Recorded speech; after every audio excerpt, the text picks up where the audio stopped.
Already കഴിഞ്ഞ 3 മാസമായിട്ട് data നോക്കിക്കഴിഞ്ഞാൽ FISന്റെ ലിസ്റ്റിൽ ഈ സെക്ടറുകൾ ഇല്ല എന്നും ഈ സെക്ടറിൽ നിന്ന് FIS നൈസായിട്ട് സെല്ല് ചെയ്യുന്നുണ്ട് എന്ന് കൂടി നമുക്ക് മനസ്സിലാക്കാനായിട്ട് പറ്റും. കഴിഞ്ഞ റിക്കവറിയിൽ ലീഡേഴ്സ് ആരാണ് എന്ന് നോക്കുമ്പോൾ നമുക്ക് ആദ്യം ട്രംപ് വളരെ പെട്ടെന്ന് താരിഫ് ചെയ്യുന്നത് എവിടെയൊക്കെയാണോ ട്രേഡ് ഡെഫിസിറ്റ് ഉള്ളത് അങ്ങോട്ടേക്കൊക്കെയാണ്. ഈ ചൈനയ്ക്ക് 34% താരിഫാണ് വെച്ചുകൊണ്ട് എന്തോ വലിയ പ്രശ്നം ഉണ്ടാവാൻ പോവാണ്. ഞങ്ങൾ സ്പെൻഡിങ് കുറയ്ക്കണമെന്ന് അമേരിക്കക്കാർ വിചാരിച്ചാൽ പല രാജ്യങ്ങളിലും പല കമ്പനികൾക്കും പ്രശ്നമാണ്. റിക്കവറി കാണിക്കുന്നു. ഇനി ഇതെങ്ങനെയാണ് ഇന്ത്യൻ മാർക്കറ്റിനെ എഫക്ട് ചെയ്യാന്നുള്ളതാണ്.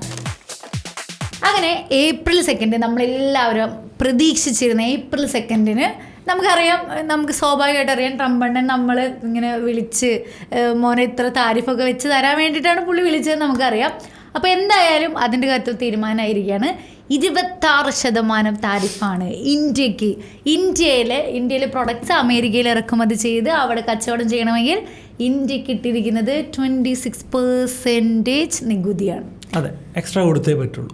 അതെ, അപ്പോൾ നമ്മളെ സംബന്ധിച്ചിടത്തോളം എന്താണ്, നമുക്ക് നഷ്ടക്കച്ചവടമാണ്, റൈറ്റ്? അല്ല, നമ്മൾ മനസ്സിലാക്കേണ്ട ഒരു കാര്യമുണ്ട്. നമ്മൾ വേൾഡ് മാർക്കറ്റിൽ കോമ്പറ്റീറ്റ് ചെയ്യുമ്പോൾ എത്ര നാൾ നമ്മൾ ഇന്ത്യയിലോട്ട് ഇറക്കുമതി ചെയ്യുന്നതിന് നമ്മൾ ചുങ്കം വെച്ചിട്ടുണ്ട്. ഇവിടെ നമ്മൾ 55% ടാക്സ് മേടിച്ചിട്ടാണ് അമേരിക്കയിൽ നിന്നോ മറ്റു രാജ്യങ്ങളിൽ നിന്നോ ഒരു പ്രൊഡക്റ്റ് ഡയറക്റ്റ് ഇവിടെ ഇറക്കാൻ. നമ്മൾ ആസിയൻ കരാർ എന്ന് കേട്ടിട്ടുണ്ടോ? ഇത് പെട്ടെന്ന് കമ്പയർ ചെയ്യാൻ നോക്കുന്നത് ആസിയൻ കരാറാണ്. ആസിയൻ കരാർ വരുന്ന സമയത്ത് കേരളത്തിൽ CPM എനിക്ക് തോന്നുന്നു ഒരു മതിലൊക്കെ കെട്ടി പ്രതിരോധിക്കാൻ ശ്രമിച്ചിരുന്നു. ഒന്നാം UPA സർക്കാരിൻ്റെ സമയത്താണ് ആസിയൻ കരാർ വരികയും CPM ഈ ഒരു പിന്തുണ പിൻവലിക്കുകയും ചെയ്യുന്നത്. അതായത് ഏഷ്യൻ രാജ്യങ്ങളിലെ കാർഷിക ഉൽപ്പന്നങ്ങൾ പരസ്പരം 0 ടാക്സിൽ എക്സ്ചേഞ്ച് ചെയ്യാൻ പറ്റും എന്നുള്ളതാണ്. അത് ഇന്ത്യയിലെ കൃഷിയെ നശിപ്പിക്കുമെന്ന് പറഞ്ഞിട്ടാണ് അന്ന് നമ്മളതിനെ CPM പ്രതിരോധിച്ചത്. ഇത് തന്നെയാണ് ഇപ്പോഴിവിടെ വരുന്നത്. ഇപ്പോൾ നമ്മുടെ പ്രൊഡക്ട്സിന് ഇവിടെ ഇപ്പോൾ ഫോർ എക്സാമ്പിൾ ടാറ്റാ മോട്ടോഴ്സോ അമേരിക്കയിൽ നിന്ന് മാനുഫാക്ചർ ചെയ്തൊരു കാർ ഇവിടെ വരുന്നെങ്കിൽ നമ്മൾ എക്സ്ട്രാ ടാക്സും വയ്ക്കും. എന്തിനു വേണ്ടിയിട്ടാണ്? നമ്മുടെ കമ്പനികളെ പ്രൊട്ടക്റ്റ് ചെയ്യാൻ വേണ്ടിയിട്ടാണ്, നമ്മുടെ കമ്പനികൾ നശിച്ചു പോകാതിരിക്കാൻ വേണ്ടിയിട്ട് തന്നെയാണ്. നമ്മൾ സംസാരിക്കേണ്ടത് എത്ര നാൾ നമുക്ക് ഈ താരിഫ് ഇങ്ങനെ നിലനിർത്താൻ സാധിക്കും. ട്രംപ് പറയുന്നതിൽ ഒരു പോസിറ്റീവ് കാര്യമാണ് ഞാൻ പറയുന്നത്. നമുക്ക് നമ്മുടെ കമ്പനികൾക്ക് പുറത്തുനിന്നുള്ള രാജ്യത്ത് മാനുഫാക്ചർ ചെയ്യുന്ന കമ്പനികളുമായിട്ട് ഡയറക്റ്റ് മത്സരിച്ച് പിടിച്ചു നിൽക്കാൻ സാധിച്ചില്ലെങ്കിൽ നമുക്ക് എത്ര നാൾ അവരെ പ്രൊട്ടക്റ്റ് ചെയ്യാൻ പറ്റും? ഒരിക്കലും നടക്കത്തില്ല. ഇപ്പോൾ സോളാറിൽ നമ്മൾ പറയാറില്ലേ, സബ്സിഡി കൊടുത്ത് സോളാറിനെ നിലനിർത്താൻ. എത്ര നാൾ നമ്മൾ സബ്സിഡി കൊടുത്ത് സോളാറിനെ നിലനിർത്തും? ആ ഇൻഡസ്ട്രിക്ക് സെൽഫ് സസ്റ്റെയിൻ ചെയ്യാൻ പറ്റുന്ന മാർജിൻസ് ഇല്ലെങ്കിൽ ആ ഇൻഡസ്ട്രി നിലനിൽക്കില്ല. ഇത് തന്നെയാണ് എനിക്ക് പറയാനുള്ളത്. ട്രംപ് വളരെ പെട്ടെന്ന് താരിഫ് ചെയ്യുന്നത് എവിടെയൊക്കെയാണോ ട്രേഡ് ഡെഫിസിറ്റ് ഉള്ളത് അങ്ങോട്ടേക്കൊക്കെയാണ്. ഈ ചൈനയ്ക്ക് 34% താരിഫാണ് വെച്ച് കൊടുത്തിരിക്കുന്നത്. ആ ഒരു സന്തോഷമുണ്ട്. അതായത് ഇന്ത്യക്ക് 26 വെച്ചപ്പോൾ ചൈനയ്ക്ക് 34 വെച്ചില്ല. സുല്ലൻ്റെ അടുത്ത് അത് ഡിസ്കസ് ചെയ്യുമ്പോഴും ഇന്ത്യക്ക് 26 വെച്ചിട്ടുണ്ട്, പക്ഷെ ചൈനയ്ക്ക് 34 വെച്ചിട്ടുണ്ട്. അത് ചൈന ഇന്ത്യ എക്സ്പോർട്ട് ചെയ്യുന്നതിൻ്റെ 10 ഇരട്ടിയോളം അമേരിക്കയിലേക്ക് എക്സ്പോർട്ട് ചെയ്യുന്ന രാജ്യമാണ്. ചൈനയ്ക്ക് അമേരിക്കയിലേക്ക് ഇമ്പോർട്ട് ചെയ്യുന്ന ഐറ്റംസിൻ്റെ വില കൂടി എന്ന് പറഞ്ഞു കഴിഞ്ഞാൽ അമേരിക്കയിൽ ഇൻഫ്ലേഷൻ വന്നു എന്ന് അതിൻ്റെ അർത്ഥം. അമേരിക്ക ഈ ഇൻഫ്ലേഷൻ ഇത് എവിടെ കൊണ്ടുപോയി കൺട്രോൾ ചെയ്യും എന്ന് എനിക്കൊരു ഐഡിയ ഇല്ല. ആക്ച്വലി ഇപ്പോൾ അമേരിക്കയിൽ ഇറക്കുമതി ചെയ്യുന്ന സാധനങ്ങളുടെ താരിഫ് കൂട്ടുമ്പോൾ അവിടുത്തെ സാധനങ്ങളുടെ വിലയും കൂടും. അതുപോലെ തന്നെ ചൈന, ഇന്ത്യ അവരവരുടെ മാർജിൻ കൂട്ടാനായിട്ട് അവരുടെ പ്രൊഡക്റ്റിന്റെ പൈസ കൂട്ടി വയ്ക്കും. അതായത് ഈ ചുങ്കം ഇവർക്ക് മെയിൻറ്റെയിൻ ചെയ്ത് പോകണം. ചിലപ്പോൾ ഈ പറയുന്ന താരിഫ് സാധാരണക്കാരുടെ തലയിലേക്ക് വരാനുള്ള ഒരു സാധ്യതയുണ്ട്. ഇത് അമേരിക്കയുടെ എക്കണോമിനെയും ഭയങ്കരമായിട്ട്. പക്ഷെ അപ്പോൾ ഇതിനെ കുറിച്ചൊന്നും ട്രംപിന് അറിയാൻ പാടില്ലേ? ട്രംപ് വളരെ ക്ലിയർ ആണ്. അമേരിക്ക വീണ്ടും പഴയ ശക്തിയാവണം, അമേരിക്കയുടെ വീണ്ടും ഫിനാൻഷ്യലി റിച്ച് ആകണം എന്നാണ്. അപ്പോൾ നമുക്കറിയാം അമേരിക്ക എന്ന് പറയുന്ന രാജ്യം, ഗവൺമെൻറ് വലിയ കടത്തിലാണ്. ഇത് കഴിഞ്ഞ 2 വർഷമായിട്ട് നമ്മൾ പലപ്പോഴും കാണുന്നതാണ്. അമേരിക്ക വീണ്ടും കടമെടുക്കാനുള്ള പരിധി കൂട്ടുന്നു, ഇങ്ങനെയുള്ള കാര്യങ്ങൾ. അപ്പോൾ അമേരിക്കയുടെ കടം വീട്ടണമെങ്കിൽ എന്ത് ചെയ്യണം? ട്രേഡിൽ നിന്ന് മാക്സിമം ടാക്സ് പിരിക്കണം. അപ്പോൾ അതിൻ്റെ അതൊരു കാരണമായിട്ട് നമുക്കിതിനെ കാണാം. പിന്നെ ഇന്ത്യയിലോട്ട് നമ്മൾ നോക്കുകയാണെങ്കിൽ ഇന്ത്യയിൽ ഫാർമേനെ അവർ ഒഴിവാക്കി. ഇത് ഭയങ്കര പോസിറ്റീവാണ്. 5%. കാരണം ഇന്ത്യ ഫാർമ കൊടുത്തില്ലെങ്കിൽ അവരുടെ ജനങ്ങളുടെ മരുന്ന് കിട്ടില്ല എന്നുള്ളൊരു സാധനമുണ്ട്. ഇതിന് ചൈനേനെ മാത്രം ഡിപ്പെൻഡ് ചെയ്ത് കഴിഞ്ഞാൽ അതിനേക്കാളും വലിയ പ്രശ്നമാണ്. അപ്പോൾ ഇന്ത്യക്ക് പിന്നെ നമ്മൾ നോക്കേണ്ടത് പിന്നെ ആർക്കാണ് ഈ പണി കൊടുത്തിരിക്കുന്നത്? ഏറ്റവും കൂടുതൽ പണി കിട്ടാൻ പോകുന്നത് നമ്മൾ പറഞ്ഞ ഒരു ഓട്ടോമൊബൈൽ, റൈറ്റ്? ഓട്ടോമൊബൈലിന് പണി കൊടുത്ത സ്ഥിതിക്ക് ഇവിടുത്തെ നമ്മുടെ ടാറ്റാ മോട്ടോഴ്സ് ഉൾപ്പെടെയുള്ള കമ്പനികൾക്കാണ് നെഗറ്റീവ്. ഇതിനു മുമ്പേ നമ്മൾ ചാർട്ട് നോക്കിക്കഴിഞ്ഞാൽ അതുകൊണ്ട് ആ കമ്പനികളുടെ ചാർട്ടൊക്കെ അതനുസരിച്ച് തന്നെ വീണിട്ടുണ്ട്. അവിടെ ഒരു ഇമ്പോർട്ടൻറ്റ് കാര്യമുണ്ട്. ഇന്ത്യക്ക് ഉള്ള പണിയിൽ ഏറ്റവും കൂടുതൽ അഡ്വാൻറ്റേജ് എലോൺ മസ്കിനാണ്. അഡ്വാൻറ്റേജ്. അപ്പോൾ ടെസ്ല ഇന്ത്യയിലോട്ട് വരുമ്പോൾ 0 ടാക്സ് കൊടുക്കേണ്ട അവസ്ഥയിലോട്ട് വരും. അപ്പോൾ ഇത് ഇന്ത്യക്കുള്ള താരിഫിൻ്റെ അകത്ത് ഒരു അഡ്വാൻറ്റേജ് എലോൺ മസ്കിനുണ്ട്. അപ്പം അമേരിക്ക എന്തുകൊണ്ടാണ് ഇത്രയും നാൾ ഈ താരിഫ് ഒന്നും വെക്കാതെ ഇപ്പോൾ വെച്ചത്? ട്രംപ് ഇതിനു മുമ്പ് വന്നപ്പോൾ ഇത്തരത്തിലുള്ള താരിഫുകൾ, റെസിപ്രോക്കൽ താരിഫ്, അതായത് ട്രേഡ് ഡെഫിസിറ്റ് വരിക എന്ന് പറയുന്നത് ഇതെല്ലാ രാജ്യങ്ങൾക്കും പല രാജ്യങ്ങളായിട്ട് ട്രേഡ് ഡെഫിസിറ്റ്സ് ഉണ്ട്. ഇപ്പോൾ ഫോർ എക്സാമ്പിൾ നമ്മൾ സൗദി അറേബ്യയിലോട്ട് നോക്കുകയാണെങ്കിൽ നമ്മൾ സൗദി അറേബ്യയിലേക്ക് എന്തൊക്കെ കയറ്റി അയക്കുന്നുണ്ട്? നമ്മൾ തുണിത്തരങ്ങൾ കയറ്റി അയക്കുന്നുണ്ട്. അങ്ങനെ നമ്മൾ പണ്ട് മുതലേ നമുക്ക് എക്സ്പോർട്ട് ഉണ്ട്. സൗദി അറേബ്യയിൽ എന്താണ് സൗദി അറേബ്യ നമ്മൾ ക്രൂഡ് ഓയിലാണ് മേടിക്കുക. അപ്പോൾ ഇത് രണ്ടും ഈക്വൽ ആവണം എന്നുള്ളൊരു നിയമം വയ്ക്കുകയാണെങ്കിൽ എത്ര രാജ്യങ്ങൾക്ക് ഇത് ഈക്വൽ ആവാൻ പറ്റും? ഇപ്പോൾ ഫോർ എക്സാമ്പിൾ ചൈന എന്ന് പറയും. ചൈന എക്സ്പോർട്ടും എല്ലാ രാജ്യത്തു നിന്നുള്ള ഇമ്പോർട്ടും ഈക്വൽ ആവണം എന്ന് വിചാരിക്കുകയാണെങ്കിൽ ഇതൊരിക്കലും നടക്കില്ല. ചൈനയ്ക്ക് ഒന്നും അവിടേക്ക് വേണ്ട. അവർ പെട്രോൾ ഉണ്ടാക്കുന്നുണ്ട്, ഗോൾഡ് ഉണ്ടാക്കുന്നുണ്ട്, വേൾഡിൻ്റെ ഫാക്ടറിയാണ്. ഫൈൻ, ഇവർക്ക് ഒരിക്കലും ഒരു രാജ്യത്തിൻ്റെ അടുത്തും ഈക്വലായിട്ട് ഈ പറയുന്ന ഇത് ചെയ്യാൻ പറ്റത്തില്ല. അപ്പോൾ ചൈനേനെ എല്ലാവരും കൂടി ഒറ്റപ്പെടുത്തുമോ? എന്താണ് അവർ ചെയ്ത കുറ്റം? അവർ കൂടുതൽ പ്രൊഡ്യൂസ് ചെയ്യുന്നതാണോ അവർ ചെയ്യുന്ന കുറ്റം? എനിക്കത് മനസ്സിലാവുന്നില്ല, എൻ്റെ ലോജിക്സ് ഒന്നും മനസ്സിലാവുന്നില്ല. അത് മാത്രമല്ല, ഇപ്പം ചൈന ഇപ്പോൾ പറയാണ് അമേരിക്കയിൽ ഇനി ഇറക്കുമതി ചെയ്യില്ല, അങ്ങനെ ഒരു ഡിസിഷൻ ചൈന എടുക്കാൻ അങ്ങനെ ഒരിക്കലും ചിന്തിക്കാൻ പറ്റില്ല. കാരണം ചൈന അപ്രകാരമാണ് സാധനങ്ങൾ പ്രൊഡ്യൂസ് ചെയ്യുന്നത്. അമേരിക്ക എന്ന് പറയുന്നത് വേൾഡിൻ്റെ ഒരു മാർക്കറ്റാണ്. വലിയ പോപ്പുലേഷൻ, അത്യാവശ്യത്തിനുള്ള പോപ്പുലേഷൻ ഉണ്ട്. എന്നാൽ buying power of Americans is very huge. അമേരിക്കക്കാർ ബൈ ചെയ്യുന്നില്ല എന്ന് വെച്ച് കഴിഞ്ഞാൽ അത് ഗ്ലോബൽ എക്കണോമിക് ഫ്രീസിങ് ആണ്. 2008 നടന്ന മാതിരത്തെ ഒരു ഇഷ്യൂവിൽ വരും. ലോകം ബൈ ചെയ്യുന്നില്ല. യെസ്, അമേരിക്കക്കാർ സ്പെൻഡ് ചെയ്യുമ്പോഴാണ് പല രാജ്യങ്ങൾക്കും ആ ഒരു എന്താ പറയുക ബെനിഫിറ്റ്സ് വരിക. ആ ഒരു ഗ്രോത്ത് വരുന്നത് അമേരിക്കക്കാർ സ്പെൻഡ് ചെയ്യുമ്പോഴാണ്. അപ്പോൾ എന്തെങ്കിലും ഇഷ്യൂ, ഇപ്പോൾ ട്രംപിൻ്റെ ഇഷ്യൂ ഒക്കെ വരുമ്പോൾ ഏറ്റവും വലിയ പ്രശ്നം എന്ന് പറയുന്നത് എന്തോ വലിയ പ്രശ്നം ഉണ്ടാവാൻ പോവാണ്, ഞങ്ങൾ സ്പെൻഡിങ് കുറയ്ക്കണമെന്ന് അമേരിക്കക്കാർ വിചാരിച്ചാൽ പല രാജ്യങ്ങളിലും പല കമ്പനികൾക്കും പ്രശ്നമാണ്. ഇപ്പോൾ നമ്മൾ പറയും, ഇപ്പോൾ ട്രംപ് പറയുന്ന ഒരു കാര്യം ശരിയാണ്, ട്രേഡ് ഡെഫിസിറ്റ് കുറയ്ക്കണം എന്ന് പറയാണ്. ഇപ്പോൾ ഏറ്റവും ഈ താരിഫ് കൊണ്ട് ഏറ്റവും കൂടുതൽ പണി കിട്ടിയ ഒരു കമ്പനി എന്ന് പറയുന്നത് ആപ്പിളാണ്. അതെന്തുകൊണ്ടാണ് എന്ന് നമ്മൾ ആലോചിക്കുമ്പോൾ എൻ്റെ അടുത്ത് രസകരമായിട്ടുള്ള കാര്യം, നമ്മൾ ഈ താരിഫ് കൂട്ടിയ കൺട്രീസിൻ്റെ ലിസ്റ്റ് എടുക്കുമ്പോൾ നമുക്ക് ശ്രദ്ധിച്ച് കഴിഞ്ഞാൽ അറിയാം, ചൈന 34%, വിയറ്റ്നാം 46%, തായ്വാൻ 32%, ഇന്ത്യ 26%. ഈ പറയുന്ന ആപ്പിളിൻ്റെ മെയിൻ ഫോൺസ് എല്ലാം മാനുഫാക്ചർ ചെയ്യുന്ന രാജ്യങ്ങൾക്കിടെ ലിസ്റ്റാണിത്. അതായത് ഇന്ത്യയിൽ ഉണ്ടാക്കിയ ഒരു ഫോൺ യു എസിലോട്ട് കൊണ്ടുപോകുമ്പോൾ അവർ 24% എക്സ്ട്രാ ടാക്സ് യു എസിന് കൊടുക്കണം. വിയറ്റ്നാമിൽ ഉണ്ടാക്കിയൊരു ഫോൺ കൊണ്ടുപോകുമ്പോൾ 46% ടാക്സ് കൊടുക്കണം. അപ്പോൾ ഇത് അമേരിക്കൻ കമ്പനികൾക്കും പണിയാണ്. ഇപ്പോൾ ഫോർ എക്സാമ്പിൾ നമ്മൾ ഈ ട്രേഡ് ഡെഫിസിറ്റ് എന്ന് പറയുന്നു, അമേരിക്ക ഇപ്പോൾ യഥാർത്ഥത്തിൽ അമേരിക്കയിലെ ടോപ്പ് 7 കമ്പനീസ് എടുത്തു കഴിഞ്ഞാൽ അവരാണ് വേൾഡിലെ ഡാറ്റ അല്ലെങ്കിൽ ഇൻ്റർനെറ്റ് എല്ലാം ഹാൻഡിൽ ചെയ്യുന്നത്. ഗൂഗിൾ ഇവിടെ പൈസ ഉണ്ടാക്കുന്നുണ്ട്, യൂട്യൂബ് ഇന്ത്യയിൽ നിന്ന് പൈസ ഉണ്ടാക്കുന്നുണ്ട്, ഫേസ്ബുക്ക് ഇന്ത്യയിൽ നിന്ന് പൈസ ഉണ്ടാക്കുന്നുണ്ട്. ഇങ്ങനെ ഒരു ഭാഗത്ത് ട്രേഡ് ഡെഫിസിറ്റ് ഉണ്ടെങ്കിലും മറ്റൊരു ഭാഗത്തേക്ക് അമേരിക്കയിലേക്ക് തന്നെയാണ് എല്ലാ രാജ്യങ്ങളിൽ നിന്നും ക്യാഷ് ഫ്ലോ ഉള്ളത്. ഇത് കണ്ടില്ല എന്ന് എങ്ങനെ അടിക്കാൻ പറ്റും? അപ്പോൾ ഇന്ത്യ തീരുമാനിക്കുകയാണ്, ഓക്കെ ഇങ്ങനെ പറഞ്ഞു, ഇനി മുതൽ ഞങ്ങൾ ഗൂഗിളും ഫേസ്ബുക്കും ഉപയോഗിക്കില്ല, ഞങ്ങൾ ഇന്ത്യയിൽ നിന്ന് ബാൻ ചെയ്യാണ് എന്ന് ഇന്ത്യ പറഞ്ഞു കഴിഞ്ഞാൽ അമേരിക്ക എങ്ങനെയായിരിക്കും പ്രതികരിക്കുക? നമ്മൾ കഴിഞ്ഞ പോഡ്കാസ്റ്റിൽ ജപ്പാൻ്റെ കേസ് നമ്മൾ പറഞ്ഞു കഴിഞ്ഞു. ജപ്പാനും കൊടുത്തിട്ടുണ്ട് 24% താരിഫ്. അതിൻ്റെ അകത്ത് ചർച്ചകൾ നടക്കും. ഇത് ആക്ച്വലി പേടിപ്പിക്കൽസാണ്. ഫൈനൽ ഔട്ട്പുട്ട് വേറെ ആയിരിക്കും എന്നാണ് ഞാൻ പ്രതീക്ഷിക്കുന്നത്. ട്രംപ് പേടിപ്പിച്ച് ഒരു ബിസിനസ് ഡീലിലെത്തുക. ഇപ്പോൾ നമ്മുടെ കോർട്ടിൽ ബോൾ ഇരിക്കുമ്പോഴാണ് നമ്മൾ ബിസിനസ് ഡീൽ വരുന്നതെന്ന് പറയില്ലേ, അതുപോലെ തന്നെ ബോൾ അമേരിക്കയുടെ കോർട്ടിലോട്ട് കൊണ്ടുപോകാൻ വേണ്ടിയിട്ടുള്ളൊരു പേടിപ്പിക്കൽസായിട്ടാണ് ഞാൻ ഇതിനെ കാണുന്നത്. പക്ഷേ ചൈനയും യൂറോപ്യൻ യൂണിയനൊക്കെ ഇതിനെ ശക്തമായിട്ട് പ്രതികരിച്ച് കഴിഞ്ഞാൽ അമേരിക്ക വേൾഡ് രാജ്യങ്ങളുടെ മുൻപിൽ ഒറ്റപ്പെട്ടു പോകും. ഈ ട്രേഡ് വാർ ഒരുപക്ഷെ ഒരു 3rd വേൾഡ് വാറിലോട്ട് വരെ മാറാനായിട്ടുള്ളൊരു സാധ്യത കാണുന്നുണ്ട്. ട്രംപ് കയറി കഴിഞ്ഞാൽ യുദ്ധങ്ങൾ അവസാനിപ്പിക്കുമെന്ന് പറഞ്ഞു. ഒരു യുദ്ധം അവർക്ക് അവസാനിപ്പിക്കാൻ പറ്റിയിട്ടില്ല. ഇസ്രായേൽ ഗാസ യുദ്ധം വീണ്ടും കണ്ടിന്യൂ ചെയ്യുന്നുണ്ട്. റഷ്യ യുക്രൈനിൽ ചെറിയ ശാന്തി ഉണ്ടായിട്ടുണ്ടെന്ന് മാത്രമേ ഉള്ളൂ. ഒരു വ്യത്യാസം ട്രംപിന് ഇത്രയും ദിവസം കൊണ്ട് ചെയ്യാൻ പറ്റിയിട്ടില്ല. കാര്യങ്ങൾ കൂടുതൽ വഷളാക്കുകയല്ലാതെ ട്രംപ് ഒന്നും ചെയ്തിട്ടില്ല. അപ്പോൾ തിരിച്ചിപ്പോൾ സ്റ്റോക്ക് മാർക്കറ്റിലേക്ക് നമുക്ക് നോക്കുകയാണെങ്കിൽ ഇപ്പോൾ നമുക്കറിയേണ്ടത് ഇന്ത്യ സ്റ്റോക്ക് മാർക്കറ്റ് ഓൾറെഡി നെഗറ്റീവിൽ വന്നു, ചെറിയൊരു റിക്കവറി കാണിക്കുന്നു. ഇനി ഇതെങ്ങനെയാണ് ഇന്ത്യൻ മാർക്കറ്റിനെ ഡിപ്പെൻഡ് ചെയ്യല്ല ഇന്ത്യൻ മാർക്കറ്റിനെ എഫക്ട് ചെയ്യുക എന്നുള്ളതാണ്. ഇപ്പോൾ സെക്ടർ വൈസ് നോക്കുകയാണെങ്കിൽ തന്നെ ഫാർമസ്യൂട്ടിക്കൽ സെക്ടർ പിടിച്ചു നിൽക്കുന്നുണ്ട്. അത് സുനിൽ പറഞ്ഞു ഓൾറെഡി. സുനിൽ പറഞ്ഞതല്ല, ട്രംപ് ഫാർമസ്യൂട്ടിക്കൽ കാര്യങ്ങൾക്ക് എന്ത് ചെയ്തിട്ടില്ല, താരിഫ് ഏർപ്പെടുത്തിയിട്ടില്ല. അതുകൊണ്ട് തന്നെ ഫാർമസ്യൂട്ടിക്കൽ ലാർജ് ക്യാപ് ഫണ്ടുകളായ സിപ്ല, റെഡ്ഡീസ്, സൺഫാർമയൊക്കെ അതിൻ്റെ ഒരു ഹൈക്ക് കാണിച്ചു കഴിഞ്ഞു. IT സെക്ടേഴ്സ് ആണെങ്കിൽ നല്ല കണ്ടിന്യൂസ് ആയിട്ട് ഡിക്ലൈൻ ചെയ്തുകൊണ്ടിരിക്കുകയാണ്. നല്ല റിജക്ഷനാണ്. ഇന്ന് പോലും നമ്മൾ ഈ വീഡിയോ എടുക്കുന്നതിന് മുമ്പ് ഒരു 3% അടുത്ത് IT സെക്ടർ വീണിട്ടുണ്ട്. പിന്നെ ഓട്ടോ സെക്ടറിലേക്ക് നോക്കുകയാണെങ്കിൽ പ്രത്യേകിച്ച് ഒന്നും തന്നെ അതിൽ വരുന്നില്ല. ഇനി എന്തെങ്കിലും വരാനിരിക്കണമെന്ന് എനിക്ക് മനസ്സിലാവുന്നില്ല. സംഭവിച്ചു കഴിഞ്ഞു. ഓക്കെ, അപ്പോൾ ഓട്ടോ സെക്ടർ അങ്ങനെയാണ് ഇപ്പം നിൽക്കുന്നത്. അപ്പോൾ കൂടുതലായിട്ട് എന്തായിരിക്കും മാർക്കറ്റിൽ ഈ ഒരു എഫക്റ്റ്? ഇന്ത്യൻ GDP-യുടെ 2% ശരിക്കും നമ്മൾ US-ലോട്ട് എക്സ്പോർട്ട് ചെയ്യുന്നത്. അപ്പം അത്രേ ഉള്ളൂ. ഇത്രയും പ്രശ്നങ്ങളെ നമുക്ക് വരാനുള്ളൂ. ഓക്കെ, അത് നമ്മൾ ആദ്യം മനസ്സിലാക്കുക. പിന്നെ ഇന്ത്യയുടെ കൺസെപ്ഷനിൽ എന്തൊക്കെ വ്യത്യാസങ്ങൾ വരും ഇതുകൊണ്ട് എന്നുള്ളത് ഭയങ്കര ഇമ്പോർട്ടൻ്റ് ആണ്. ഇന്ത്യയുടെ ഇൻഫ്രാസ്ട്രക്ചർ. അപ്പോൾ FIAസിന് ഇന്ത്യയിലോട്ട് വരാനുള്ള മടി ഉണ്ടാകുമ്പോൾ എന്ന് നോക്കിക്കഴിഞ്ഞാൽ എനിക്കങ്ങനെ ഒന്നും ഫീൽ ചെയ്യുന്നില്ല. എന്നാൽ ചില പോക്കറ്റുകൾ, ചില സെക്ടേഴ്സുകളിൽ ഇത് നെഗറ്റീവാണ്. ആ സെക്ടേഴ്സിനെ ഓൾറെഡി കഴിഞ്ഞ 3 മാസമായിട്ട് ഡാറ്റ നോക്കിക്കഴിഞ്ഞാൽ FIAസിൻ്റെ ലിസ്റ്റിൽ അല്ലെങ്കിൽ FIAസ് ഇൻവെസ്റ്റ് ചെയ്യുന്ന ലിസ്റ്റിൽ ഈ സെക്ടറുകൾ ഇല്ല എന്നും ഈ സെക്ടറുകളിൽ നിന്ന് FIAസ് നൈസായിട്ട് സെല്ല് ചെയ്യുന്നുണ്ട് എന്ന് കൂടി നമുക്ക് മനസ്സിലാക്കാനായിട്ട് പറ്റും. നമ്മൾ കഴിഞ്ഞ റിക്കവറിക്ക് ശേഷം മാർക്കറ്റ് കറക്റ്റ് ചെയ്തു. US 1000 പോയിൻ്റ് കറക്ഷനാണ് ഉണ്ടായിരിക്കുന്നത്. ഈ ഒരു ഇഷ്യൂ ഉണ്ട്. നമ്മുടെ മാർക്കറ്റിൽ ഒരു 200 പോയിൻറ്റിൻ്റെ കറക്ഷൻ മാത്രമേ ഉണ്ടായുള്ളൂ. ഗ്രാജുവലി ഇന്നും നാളെ കൊണ്ടും യൂറോപ്പും അമേരിക്കയും തിരിച്ച് കയറും. അപ്പോൾ ഇപ്പോൾ നമ്മൾ അത്ര വീഴാതെ അമേരിക്ക ഭയങ്കരമായിട്ട് വീണിരിക്കുകയാണ്. അപ്പോൾ നമ്മൾ വീണാലാണ് ഈ ഒരു ബാലൻസ് അല്ലെങ്കിൽ വരിക.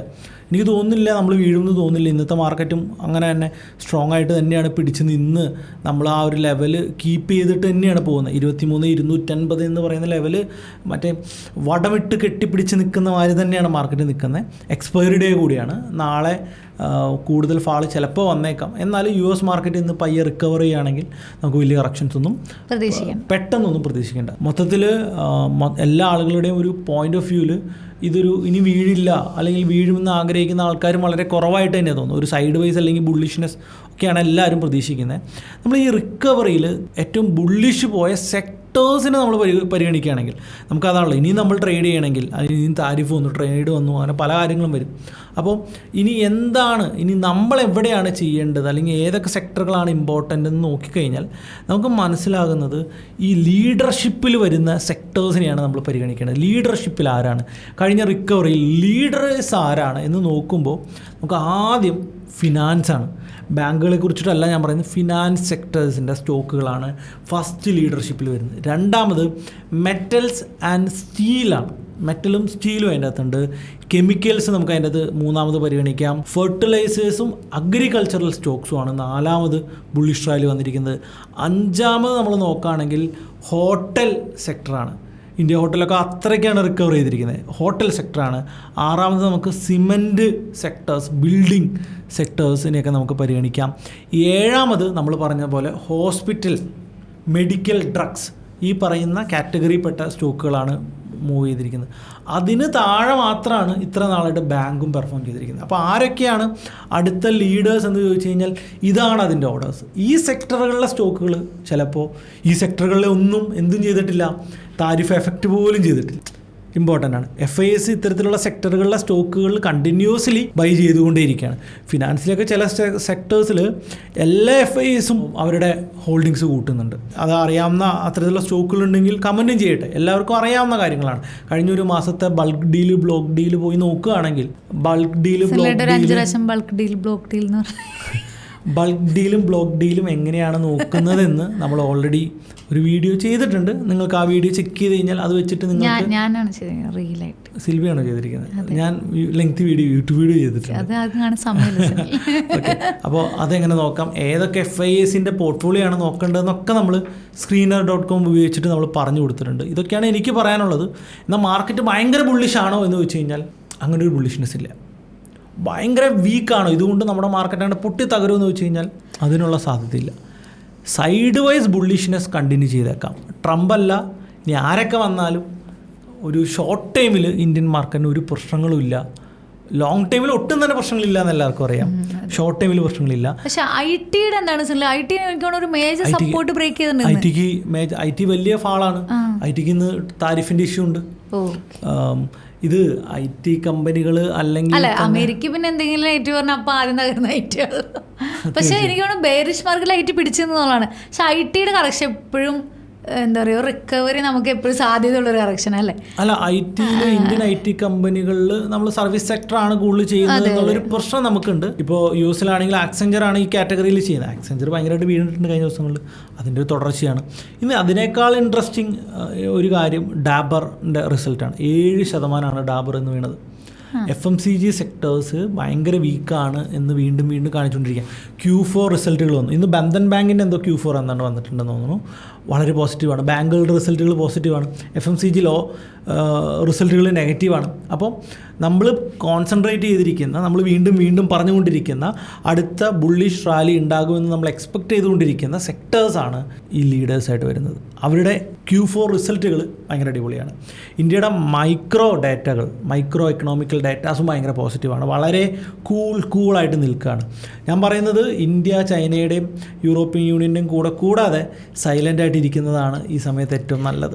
ഇതിൽ മോദിയുടെ പ്രതികരണം എന്താണ്? അദ്ദേഹം എന്തെങ്കിലും അവര് ദോസ്തല്ലേ? അതെ, ഞാൻ ചെറുതായിട്ട് താരിഫ് നിനക്ക് വെച്ചത് അതാണ്. എന്ത് ചെയ്താലും ഞാൻ നിന്റെ കൂടെ എന്ന് പറയാനായിട്ട് നീ ഓക്കെ അല്ലേ? ആ സാധനമാണ്. അല്ല, ഇപ്പൊ മോദിയെ സംബന്ധിച്ച് 2% എന്ന് പറഞ്ഞു കഴിഞ്ഞാൽ, പക്ഷേ ഈ ഗവൺമെൻറ്റിന് ഒരു പോസിറ്റിവിറ്റി ഉണ്ട്. ഇപ്പോൾ ജയശങ്കറിൻ്റെ കൂട്ടുള്ള വളരെ പവർഫുൾ ആയിട്ടുള്ളൊരു ലീഡറാണ് മോദി. ആക്ച്വലി ഒരു ഫേസ് ആണെങ്കിലും എക്സിക്യൂട്ടർ മോദി അല്ലല്ലോ ഈ പറയുന്ന ജയശങ്കറും അജിത് ഡോവലൊക്കെയാണ്. അപ്പോൾ ആരുടെ അടുത്ത് പോയിട്ടും ചോദിക്കേണ്ട കാര്യങ്ങൾ ചോദിക്കാനും പറയേണ്ട കാര്യങ്ങൾ പറയാനും കേപ്പബിളാണ് ജയശങ്കർ. നമ്മളത് യൂറോപ്യൻ യൂണിയൻ്റെ ഉച്ചകോടിയിലൊക്കെ നമ്മൾ കണ്ടതാണത്. നമ്മൾ റഷ്യയിൽ നിന്ന് ഓയിൽ വാങ്ങുന്നതിൻ്റെ ചർച്ചയൊക്കെ വന്നു കഴിഞ്ഞപ്പോൾ നിങ്ങൾ മേടിച്ചതിൻ്റെ അത്രയൊന്നും ഞങ്ങൾ പച്ചയ്ക്ക് പറയാൻ ജയശങ്കർ. അപ്പോൾ ഈ കേസിലും നെഗോസിയേഷൻസിന് പച്ചയ്ക്ക് നമ്മുടെ ആവശ്യങ്ങൾ ഉന്നയിക്കാനും അത് നേടിയെടുക്കാനും ജയശങ്കറിനെ പോലെയുള്ള ആളുകൾക്ക് സാധിക്കും എന്നുള്ളത് ഇന്ത്യയുടെ ഒരു അഡ്വാൻറ്റേജാണ്. അപ്പോൾ ഈ 25% യഥാർത്ഥത്തിൽ അത്ര വലിയ നെഗറ്റിവിറ്റി കറൻ്റ്ലി ഉണ്ടാക്കേണ്ടതൊക്കെ ഓൾറെഡി കഴിഞ്ഞ മാസങ്ങളിൽ തന്നെ ഇമ്പാക്റ്റഡ് ആണ്. നമ്മൾ എക്സ്പെക്റ്റഡുമാണിത്. പക്ഷേ ഇവിടെ നമ്മൾ നോക്കേണ്ട ഇമ്പാക്റ്റ് അനലിസ്റ്റുകൾ പ്രവചിച്ചതിനേക്കാൾ കൂടുതൽ ഡൗൺ സൈഡ് പോകാൻ ഗ്ലോബൽ മാർക്കറ്റുകൾക്ക് സാധ്യതയുണ്ട്.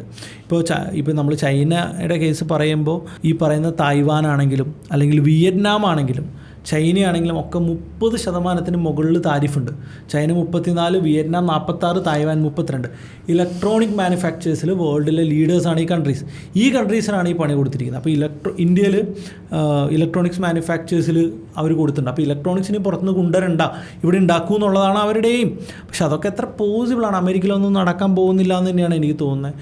ഇതൊക്കെ പയ്യെ ഓരോ രാജ്യങ്ങളുമായിട്ട് ചർച്ചകൾ നടത്തി കുറച്ച് കൊടുക്കാനുള്ള സാധ്യതകൾ തന്നെയുള്ളൂ. അമേരിക്ക അങ്ങനെയൊന്നും മുന്നോട്ട് പോകാൻ സാധിക്കില്ല. അങ്ങനെ പോകണമെങ്കിൽ നമ്മൾ ആദ്യമേ പറഞ്ഞ പോലെ ഒരു തേർഡ് വേൾഡ് വാറിലോട്ട് മറ്റു രാജ്യങ്ങൾ അമേരിക്ക മോദി അടുത്ത് പറഞ്ഞിട്ടുണ്ടായിരുന്നു, തൽക്കാലം ചെയ്യേണ്ടതാണ്, നീ പേടിക്കൊന്നും വേണ്ട, കുറച്ച് ഞാൻ ശരിയാക്കി തരാം. ഉറപ്പായിട്ടും അത്തരത്തിലുള്ള ടോക്കുകളൊക്കെ പോകാനുള്ള സാധ്യതകളുണ്ടെന്ന് എനിക്ക് തോന്നുന്നു. പക്ഷേ നമ്മളെപ്പോഴും സ്കൂളിൽ പഠിച്ചൊരു കാര്യമില്ലേ, കോൾഡ് വാർ എന്ന് പറയും. സെക്കൻഡ് വേൾഡ് വാറിന് ശേഷം 91 വരെ റഷ്യയായിട്ടുണ്ടായിരുന്ന USSR ആയിട്ടുണ്ടായിരുന്ന കോൾഡ് വാർ, അതിനേക്കാൾ ശക്തമായിട്ടുള്ള ഒരു കോൾഡ് വാറാണ് ഇപ്പോൾ അമേരിക്കയും ചൈനയും നടക്കുന്നത്. അതിൻ്റെ എന്താ പറയുക, ഒരു ഡയറക്റ്റ് ഇമ്പാക്റ്റൊക്കെ ഗ്ലോബൽ മാർക്കറ്റുകളിലോട്ട് വരാം. ചൈനയും അമേരിക്കയും തമ്മിൽ ഒരു ഡയറക്റ്റ് ട്രേഡ് വാറിലോട്ട് തന്നെ കാര്യങ്ങൾ പോകും എന്ന് തന്നെയാണ് ഞാൻ മനസ്സിലാക്കുന്നത്. ഈ തേർഡ് വേൾഡ് വാർ എന്ന് പറയുമ്പോൾ അത് യുദ്ധം, തോക്കെടുത്തുകൊണ്ടുള്ള യുദ്ധമായിരിക്കണം എന്നില്ല, ട്രേഡ് തന്നെയായിരിക്കാം. ഇതിൻ്റെ കൂടെ സൗത്ത് ആഫ്രിക്കയും യൂറോപ്യൻ യൂണിയനും ചൈനയുടെ കൂടെ കൂടാനൊരു സാധ്യത ഉണ്ട് എന്നുള്ളതാണ്. നമ്മൾ കാണുന്ന ഒരു വേൾഡ് ഓർഡറല്ല. അമേരിക്കയുടെ കൂടെ റഷ്യയും യൂറോപ്യൻ യൂണിയൻ്റെ കൂടെ ചൈനയുമാണ് നിൽക്കുന്നതെങ്കിലോ നമ്മൾ ഇത്ര നാൾ കാണാത്തൊരു പുതിയൊരു വേൾഡ് ക്രമങ്ങളാണ് അവിടെ ഉണ്ടാകാൻ പോകുന്നത്. അതിനുള്ള സാധ്യതകളാണ് തെളിഞ്ഞു വരുന്നത്.